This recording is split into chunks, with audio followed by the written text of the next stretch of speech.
You know, sometimes I get an idea and it might be crazy. Whoa, it might be crazy to everybody else, but then I don't think it's too crazy to me.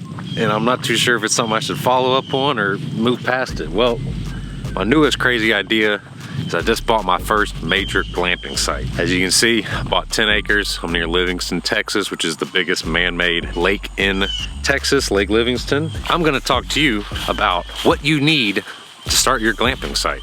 It's taken a lot of research and time that I've learned about all these different things, and I'm about to relay it as much as I can to you in about 10 minutes. Let's talk about it.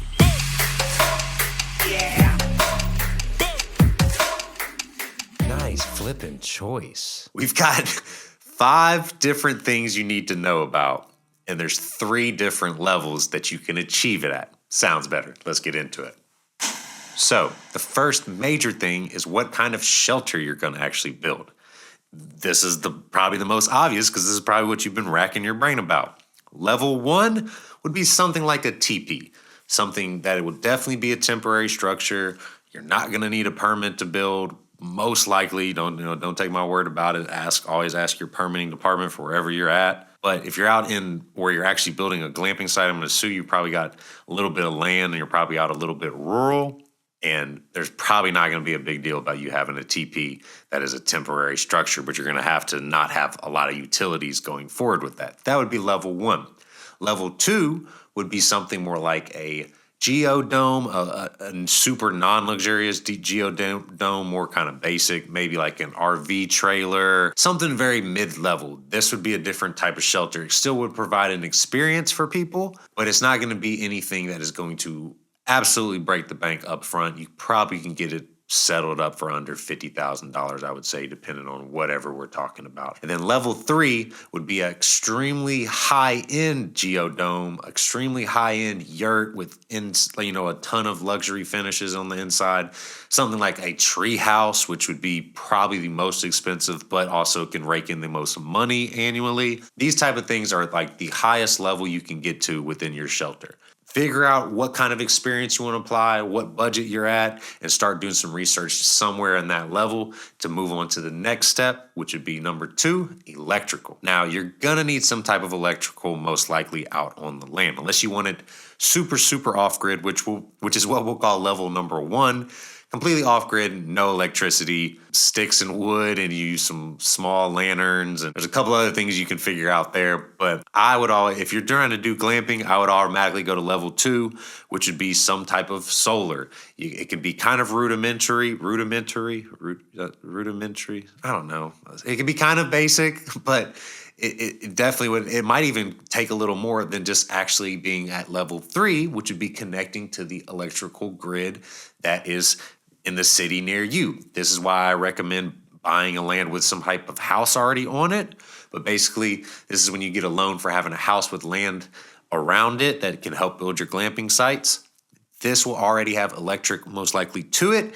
Then you can just figure out the cost of building the electric to the spot that you need it and stuff like that, working with the local power company or, whoever you may need to talk to for that. There's a couple other ways that probably can fall into level 2. I am not a woodsman like that. Besides solar would be the only thing I think of. But you can heat a lot of things with propane as well and heat things with wood and stuff like that. So not necessarily to have electric if you want to be a little more off-grid, but if we're talking luxury camping, you're probably going to need some type of electric. Then the third biggest thing is how are you going to get water to the property? These are all pretty obvious things, I'm sure, but you got to really think about the different levels and where you want to be and really start mapping these things out because you're going to run into some problems if you don't and you haven't figured out your place yet. These will definitely solve a lot of headaches. Talk about level 1 would be some type of rainwater catching system, into potable water, maybe like a storage tank.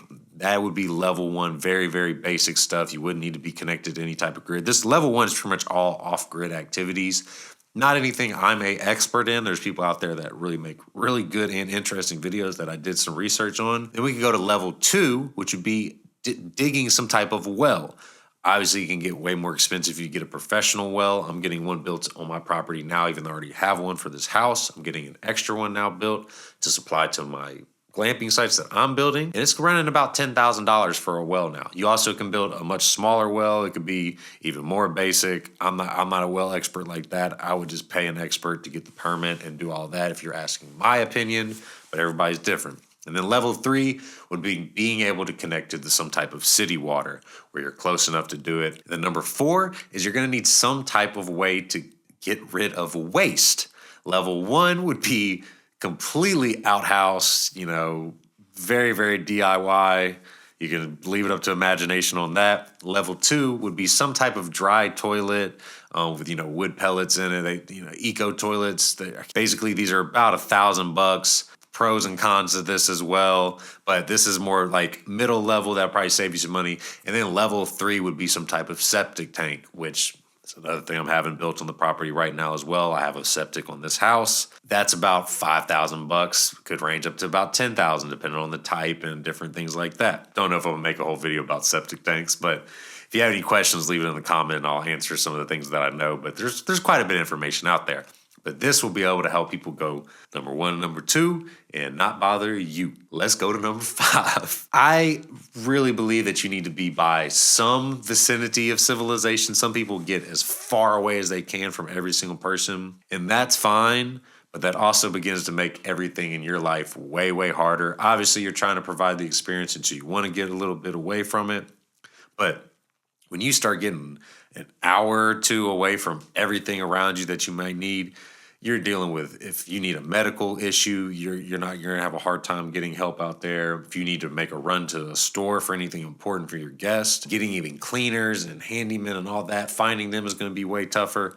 There's different levels to this for a reason. If you're over an hour away, I would say that's level 1. Level 2 is about an hour to 30 minutes away from, most good civilization. And then, level 3 would be about 15 to 30 minutes away from something. I'm not talking like major city like Houston. I'm talking like the town, as people call it probably in the area. So don't want to stray too far from that. Those are my 5 tips. My 6th real quick bonus one I would say too is don't forget to think about your parking for guests. If you're completely off grid, level 1, whatever, let them figure it out.